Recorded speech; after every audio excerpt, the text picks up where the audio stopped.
ধন, সম্পদ, ঐশ্বর্য। মানুষ হয় নিজের সৌভাগ্যের দ্বারা এগুলো লাভ করে থাকেন বা কর্মের দ্বারা।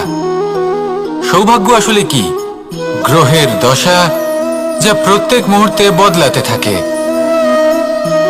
কর্মের মাধ্যমে যখন আপনি ধন অর্জন করেন, তখন সেই ধন আপনার আগামী প্রজন্ম লাভ করে।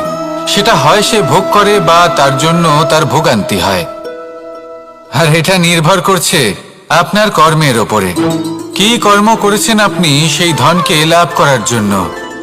যদি আপনি সৎ পথে চলেন, নিষ্ঠা ভরে আপনি কর্ম করে থাকেন এবং তার ফলে আপনি ধন অর্জন করে থাকেন, তাহলে আপনার আগামী প্রজন্ম সেটা ভোগ করবে, সেটা প্রয়োগ করবে নিজের বিকাশের জন্য।